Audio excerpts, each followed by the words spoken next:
इंदौर शहर को single plastic मुक्त शहर बनाने के लिए लगातार प्रयास किया जा रहा है। वहीं 1 जुलाई से सिंगल प्लास्टिक यूज पर भी बैन लगा दिया गया है।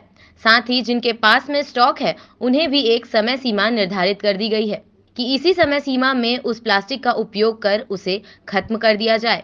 साथ ही मैन्युफैक्चरिंग कंपनी को भी आगे प्रोडक्ट बनाने के लिए मना कर दिया गया है। दरअसल सिंगल यूज प्लास्टिक का उपयोग इंदौर शहर में पूरी तरह से बंद कर दिया गया है। उसी के चलते सभी व्यापारियों को सख्त निर्देश दे दिए गए हैं कि किसी भी प्रकार का सिंगल यूज प्लास्टिक का उपयोग ना किया जाए। साथ ही सिंगल यूज प्लास्टिक बनाने वाले कंपनी को भी निर्देश दे दिए गए हैं कि किसी भी प्रकार की सिंगल प्लास्टिक नहीं बनाई जाए।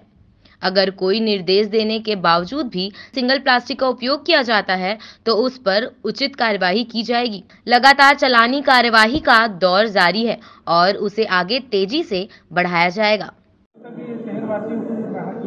सिंगल यूज़ प्लास्टिक को लेकर के लगातार हम लोगों ने कई बैठकें की हैं। जितने भी स्टेक होल्डर्स हैं, चाहे वो मैन्युफैक्चरर हों, प्रोडक्शन यूनिट्स हों या डीलर्स हों, डिस्ट्रीब्यूटर्स हों, यूज़र्स हों, इन सभी की विभिन्न बैठकें हुई हैं। सभी को बताया गया है कि क्या इस्तेमाल नहीं करना है, सिंगल यूज़ प्लास्टिक के विकल्प क्या हैं, इन सभी पर डिटेल चर्चा हुई और सभी ने इस पर सहमति भी जताई है कि यह गलत है पर्यावरण की दृष्टि से, तो हम लोग इसको हटाने की कार्रवाई कर रहे हैं। लगातार निगम चालानी कार्रवाई कर रहा है। आने वाले समय में चालानी कार्रवाइयाँ और तेज़ होंगी और जो 17 आइटम बैन किए गए हैं वो हम लोग ये प्रयास कर रहे हैं कि 2 अक्टूबर को इंदौर अपने आप को सिंगल यूज़ प्लास्टिक फ्री जिला नगर घोषित कर दें। हाँ, लेकिन मैम देखा जा रहा है कि सिंगल यूज़ प्लास्टिक को लेकर अभी भी जो छोटी दुकानें हैं उन लोगों को पूरी जानकारी नहीं है। उनको असंतोष की स्थिति बनी हुई है कि अभी कुछ समय तक इसे यूज़ कर सकते हैं जब तक नहीं, ऐसी कोई भी स्थिति नहीं है। सभी को बिल्कुल क्लियर है कि जो भी ऐसी चीज़ें हैं उनके नाम, उनकी सारी डिटेल्स हम लोगों ने विभिन्न NGO के माध्यम से, विभिन्न बैठकों के माध्यम से बताई है और इसके लिए कोई समय नहीं है, क्योंकि